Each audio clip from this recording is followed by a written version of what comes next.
Welcome to Cashflow and Chaos, the real estate podcast where ROI meets WTF. I'm Chad, checking in from the rainy streets and hot market of Washington State. Kate, holding it down in southern New Hampshire where the flips are fast and the tenants are interesting. Each week, we bring you market updates, money moves, and the madness behind the deals. Because every property has a little drama. Learn from the chaos and build the cash flow. Well, let's break it down. Welcome back to Cashflow and Chaos. This is episode 7, and today we're diving into one of the biggest debates in real estate investing: burr versus flip versus hold. Everyone online makes a strategy look like the smartest move in the room, but which one actually fits your life, your risk tolerance, and your long-term goals? Quick disclaimer, this podcast is for education and entertainment. We're sharing what's worked for us, what hasn't, but we're not your attorney, your CPA, or your financial advisor. I can be your best friend if you'd like. Always do your own due diligence and consult with licensed professionals before making decisions. And before we jump in, if you're serious about buying your next deal the right way, or your first deal, we put together a free investor checklist that walks you through exactly what we look for before we close. You can grab this free resource at cashflowandchaos.com/investor-checklist. It's free and it'll save you from rookie mistakes. So let's break it down. First, we're going to be talking about strategy illusions. So, Chad, which lies the most? To see that, this is so simple. Anybody could do it. They edit out like all the real world problems and issues and shit that go The wrong. ones that are husband and wife too, they edit out the parts where they're like fighting with each other, probably. I'm sure. Or like, keep some for the ratings, but behind the scenes they're probably like ready to kill each other. So yeah, like they don't cover like permit stalls. Like here in Washington State, in County and Pierce County, they both suck. Pierce County is slow for getting permits, and just for one instance, like we sat on a septic tank that we had to replace, get rid of the old one, put in a new tank. Nothing else was changing in the system, and it took us 2 or 3 months to get that approval from the county. Yeah, and that house was listed on market, so that pushed our listing for 2-3 months. Excuse me. Oh my God. I had to sneeze. And I'm not going to pull a tissue out because I'll look like the Ghostbusters movie on camera. So yeah, just be a man and plug your nose and deal with it later. Another pitfall that can happen is like contractors that aren't going to show up, or they're busy, or your go-to crew's like, they're just not available. I always run with like 3 strikes, you're out, like either communication failure, fuck up on the job site that's costing time and money, and then another repetitive one of those, or just three hiccups. Like I'm moving on to the next guy. I got to keep the project going. I'm probably going to move to like 2 strikes and you're out. yeah. Just because I want to keep things rolling. I don't want my timeline to keep creeping on. Oh, yeah. And then another thing is knowing what materials you need to order ahead of time. Don't wait till it's time to install the windows to go buy the windows. Especially if you're not framing them to fit what's on the shelf, and you're ordering the size that fits the building, like windows, cabinets, countertop install, sometimes doors are all going to have lead times when you go to purchase them or order them. So talk to your vendors and see what their lead times are. And I'll do that periodically too. If I don't have an actual deal going, but I'm getting ready to acquire something, I'll reach out to my vendors, like, hey, what's your lead times looking like on this, this, and this? And I'll talk to my contractors, like, how far out are you guys booked? Can you fit me in as a side project in the evening or on the weekends? And just communicate and plan, because the failure to plan is planning to fail. People is the one thing you're not going to be able to control. And then same with that, like, again, touching on timeline, like you're the owner. It's all your money. It's your project. So it's on you to keep that timeline and keep pushing for it. Whether it's hounding inspectors, hounding the contractors, doing what you can to help. If you're trying to sell the property, doing what you can to make sure that it's sellable, as far as going there every day or every other day or after showings and cleaning up so the next day it's ready for shows again. putting an appraisal pack together for appraisers, and just making sure you're putting your best foot forward and doing everything you can to control or controlling whatever you can to make your put yourself in the best position that you're possibly able to. Kate, do you want to talk about survivorship, like bias? Yeah. So you only see the people, right, who share the good stories. They made 80K. You don't see the flip that broke even, the one that lost 25K, the investor who quit after 2 deals. So social media can be a very misleading place. You only see like big wins and not the steady operators. You don't want to ignore failure rate. So most new flippers will underestimate the holding costs. I find that to be a huge one. So you want to know what your holding costs are from the purchase being under contract to the time you close. There's financing risk, especially if you have variable interest rates. If you're using like a HELOC or something and rates go up, the market could soften mid project as well, and maybe properties are selling for a little bit lower, or also market trends for the time of year, seasonality. If it's October, people want to be settled into their new house by like the end of August because kids are starting school, so there could be seasonality to it as well. So the lie isn't the strategy, it's just the version of it that people sell. Well, and with that holding cost, when you say from the purchase to under contract to close, if it's like, say it's a flip, for example, then you have the time you purchase it, time you rehab it, and then it's going to be on market, right? And then once it goes under contract on market, that's typically what, 30 to 45 days to close on that deal. So some folk are like, rehab only takes 3 months. And then I always add at least a month or two for on market and then another month or two for closing just in case something silly happens. Right. Kate, what does Burr demand emotionally, do you think? I would say just having patience through any delays. So burrs look clean on paper, right? You have the buy, rehab, rent, refinance, and repeat. But in reality, it's very rarely linear. What actually happens is, the rehab delays will push the refinance. Contractors could fall behind, inspections can fail, then you got to go back and fix things. Materials, like you mentioned earlier, could be back ordered. Scope creep can add the weeks or months to the project, and lenders won't order appraisals until the work is fully complete. Sometimes also you need to have a lease agreement in place too, or like a tenant moved in if you're going to burn it, so you're just refinancing. Every delay can extend your holding costs, so you're going to have more interest. Your taxes you're going to be paying, your insurance you're going to be paying, your utilities you're going to be paying. So time becomes a hidden expense that I think a lot of investors, early investors, can overlook. You also have the issue of appraisals potentially coming in light. So if the market again shifts in the middle of your rehab and the appraiser might miss comparable sales, your rehab quality is not fully valued, or you had an over optimistic ARV assumption. In some of these situations, you might be able to go back to the drawing board and ask for an ROB and have the appraiser potentially raise it. But I find in most situations they're not going to do that. When the appraisal is low, you end up leaving potentially cash or more cash in the deal than you had been anticipating. You might not hit your target refinance, and your velocity to continue on more projects will slow down. So you might be in a deal 8 to 12 months before it's stabilized. You might have 3 to 5 months of rehab, 1 to 2 months to get it leased up, and then another 1 to 2 months of refinance processing. So there's other delays on top of that. Bill can be tied up a lot longer than you had expected. So you always want to stress test situations and think of worst case scenarios and make sure even in the worst case scenario it makes sense. You want to do burr tests, for example, your cash reserves. Can you float this property for an extra 6 months? Can you cover a light appraisal?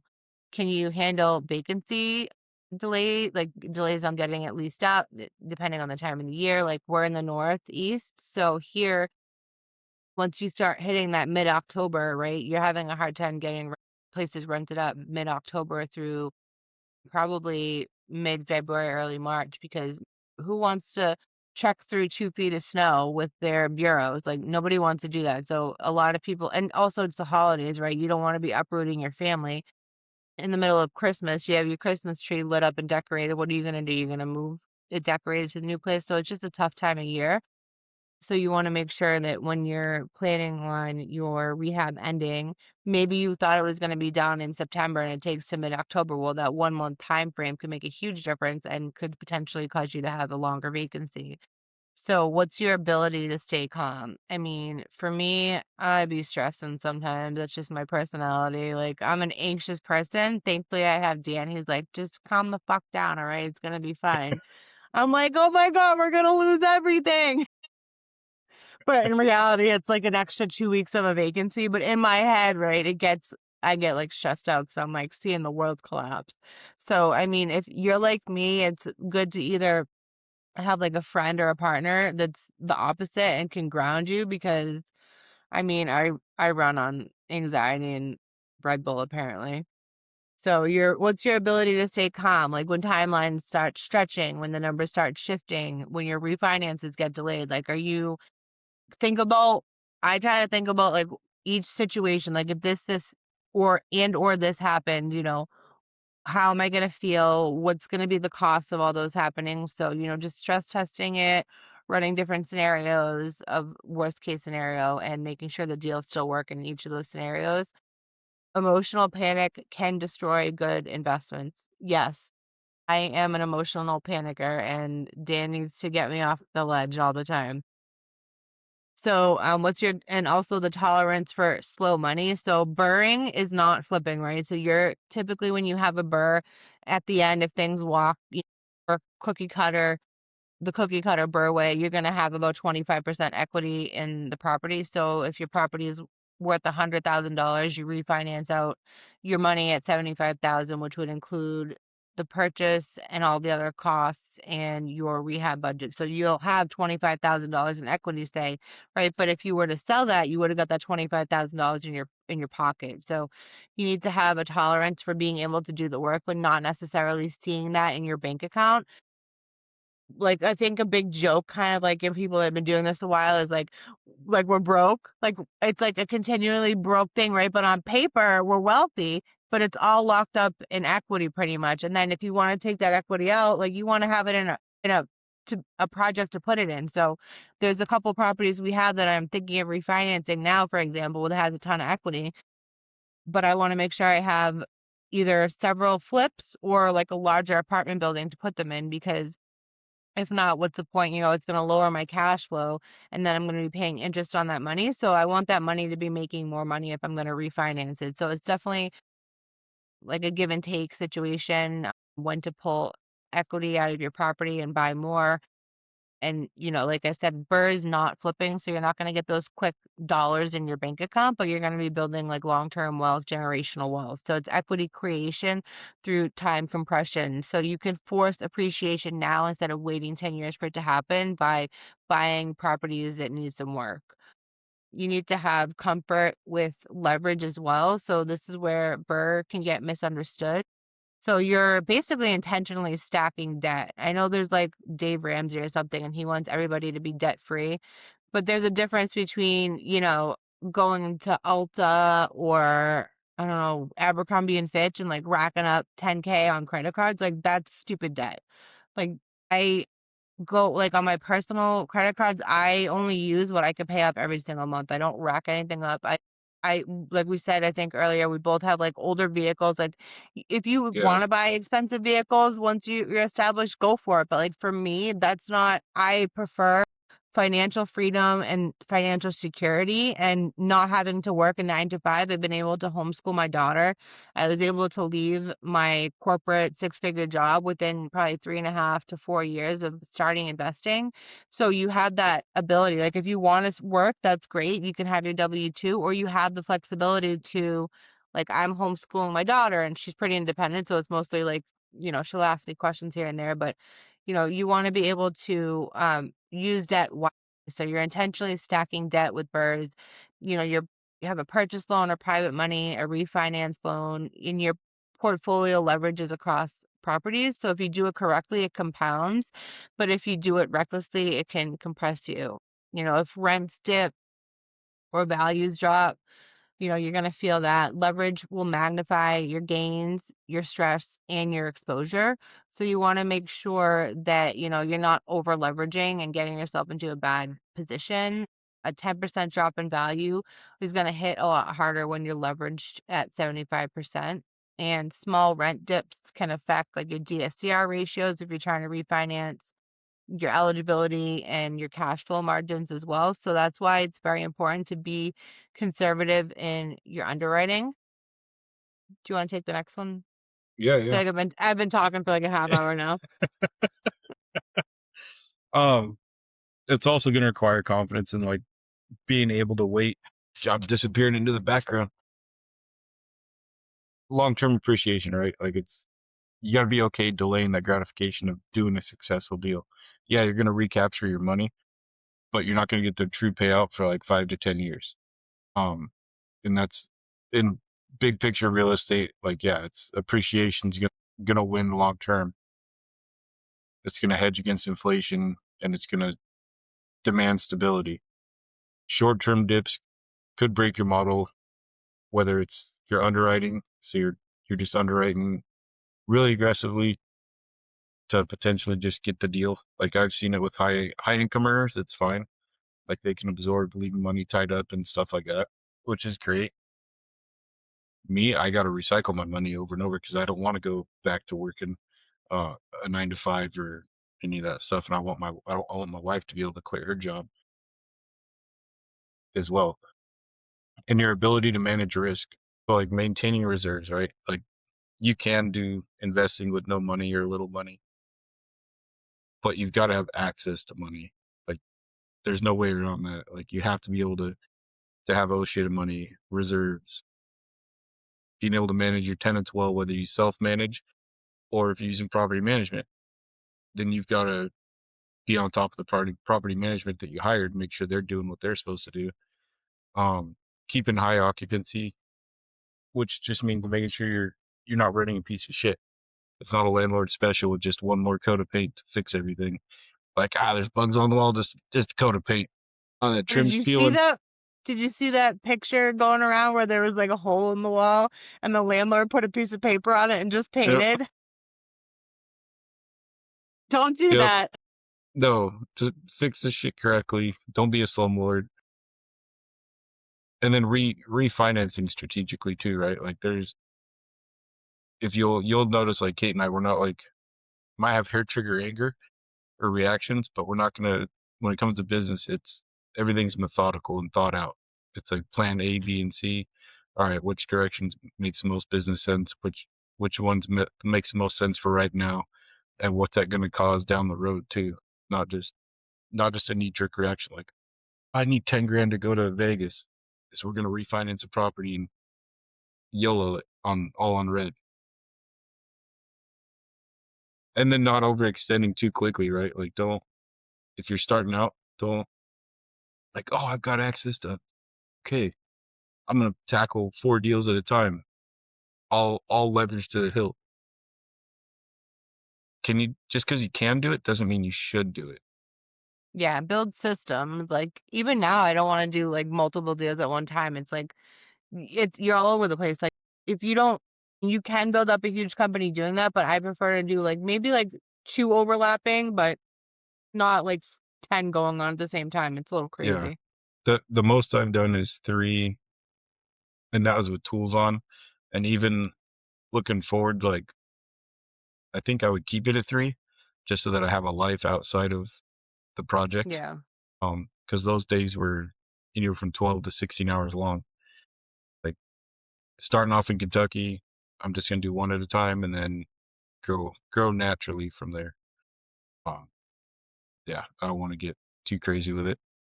And what about you, Kate? With Burr isn't aggressive, but leverage controlled patience with leverage. How's that work? I would say burr feels aggressive because you're recycling capital and you're stacking properties while you're using debt, but in reality, you're buying below value and improving the asset. So you're going to be able to refinance into stable long-term debt when you're done, and you're holding for cash flow and appreciation. Now you have your groupies that are like all about cash flow and you got your groupies that are all about appreciation. I don't know if I'm greedy, but I like to have a mix of both because, if you're not appreciating, you're not going to be able to refinance out in the future to buy more properties. And if you don't have cash flow, like really, what's the point? You're paying for your tenant to live there. Like you don't want that situation either. I try to shoot for like from day one to have like $300 to $500 cash flow per door. Like in a multi, you can definitely push the higher end or even higher.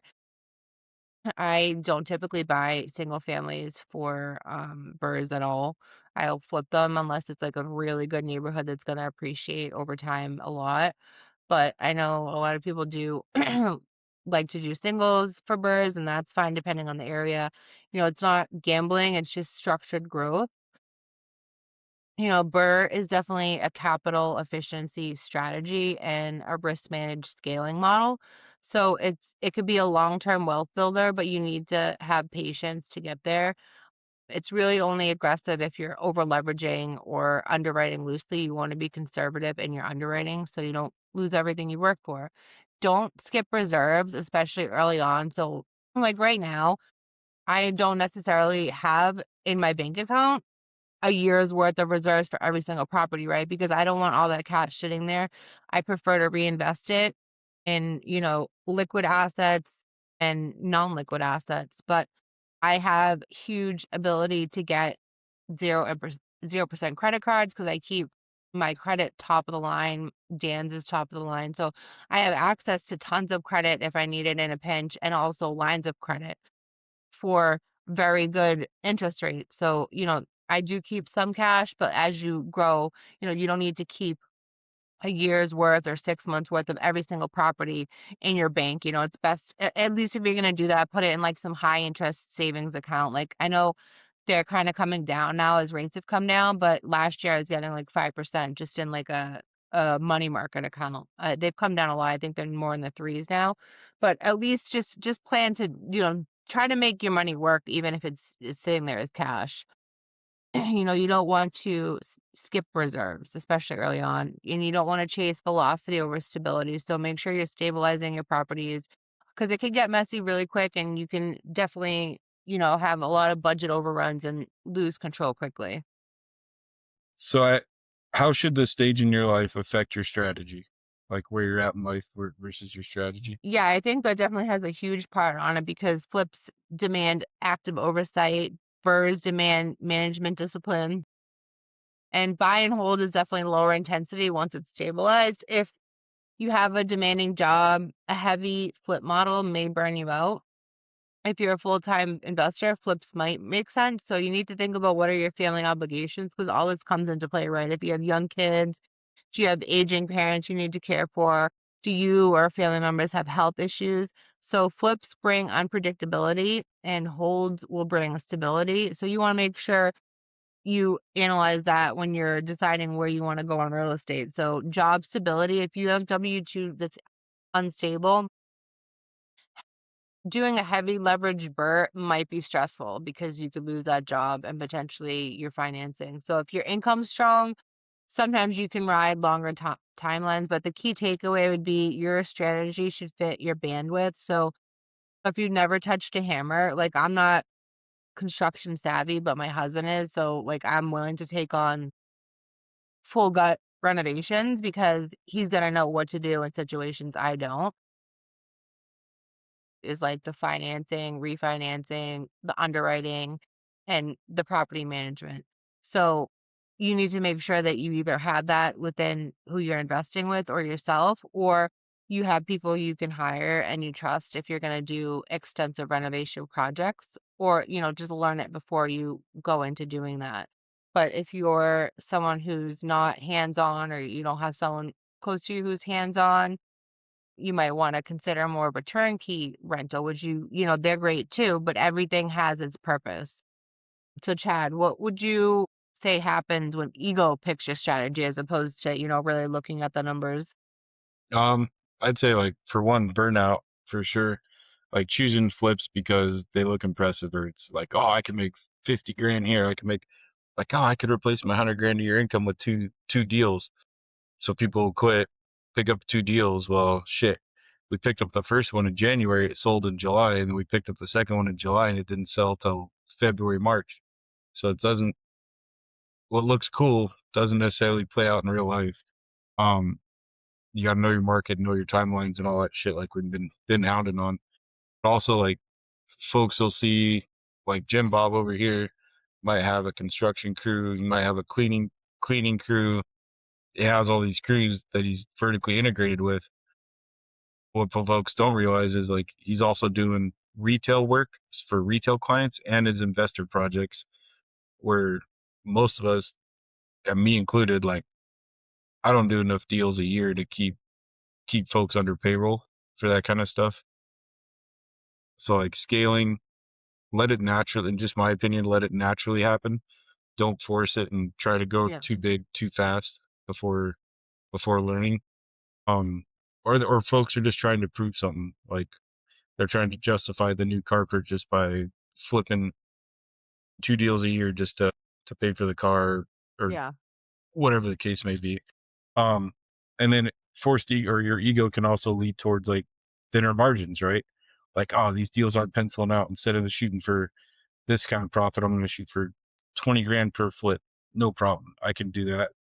Like you can, but in Washington State, if that market shifts just a little bit, that 20 grand is gone because median house here is 500,000. Also with low reserves, like, it's okay. We can, everything's going to work out. We planned it all out on our Google Calendar with a couple buffer days here and there. And then shit hits the fan and you're like, oh, fuck. Timeline's extended 6 months and now we got to come up with the reserves for floating the deal for 6 months. Yeah. Good luck. And That's when then you see also, people online like, "Oh, hey, I need to get money today." I see people online all the time like needing money and they just got tapped out and it's like always these situations where they just like, "Oh, this looks like a good deal. I'm going to run with it." And they didn't really nail down their numbers. Like on the daily, I'm seeing this pretty much. Like people run out of dang. money, they don't have reserves and Well, and like yeah. with the market right now, you want to have good margins, and if you are doing a flip, because the last year or so, it's not been crashing. It's just everything's softened or kind of adjusted a little bit. But for Yeah. folks that were on thin margins, it's gonna hurt a little. Also with like capital traps, like over renovated property. Again, I always refer to HGTV, where you don't always have to rip down the walls. You don't have to rip out gut the bathroom. You might be able to reglaze the tiles and put in a new vanity and a mirror and a light and put in new fixtures on the faucets. Doesn't mean that you have to gut it to the studs and go to Floor and Decor and have their bathroom designer draft you up some fucking $2 million bathroom to put in your rental. Yeah. Can clean, safe, and modern can be done on a budget. It's not rocket science. My uncle did that. Like hopefully he doesn't listen to this, but if he does, it's not really shit talking, but I remember like 10 or 15 years ago, he had his bathroom done and it literally like was top of the line everything. So like when you're in the bathroom, it looked like you were, I don't know, like in Oprah's bathroom or something. It was like that nice and all these like high end fixtures and like thick bells and whistles. And then you step out of the bathroom and you walk into 1950 and everything, because it was my grandparents' house. So literally it's a time capsule for the rest of the house. I'm like, what it match the rest of it or something, or like, you know what I mean? It Yeah, sometimes people go like, making you making you twitch. yeah, yeah, everything should be like the same. Like if it warrants it and if it's in like the best city in like the state and everything's going for millions of dollars, like yeah, you want to do the high end stuff. But you know, the place we kind of operate in is more like your class like B minus areas. Well, for flips maybe like B, and then you know for rentals probably like for me anyway like the C class neighborhood. So I'm not Yeah, putting in, you know, everything high end. It's I'm gonna not be, you putting. know, safe, clean. Yeah, not Louis Vuitton tile. Yeah.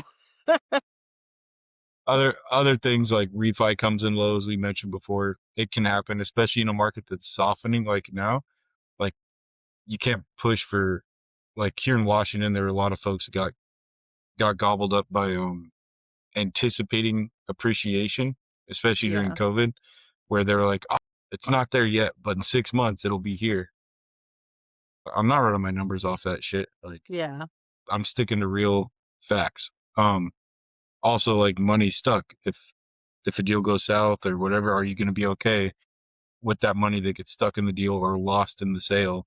So you Or can, is there money to be stuck in the deal? Like if you borrowed it yeah, all, then what are you going to do? You're going to have to come up with money to sell it, basically, or to refinance it, to come to the table to refinance it. yeah, no, for sure. And especially if you're using private money, because now you're responsible for paying them back plus their return. Just because your deal failed, you still owe the piper. Like you got to pay it. Yeah. Maybe do you want to skip the mismatch part? Yeah, yeah. Okay. All right, So guys. So 31. before you pick a strategy, you want to ask, does this fit my life? Does this fit my temperament? Does this fit my capital structure? Because real estate does not reward ego, it rewards alignment. If this episode helped you think differently, share it with another investor. And if you're building your portfolio right now, subscribe. We drop an episode every week.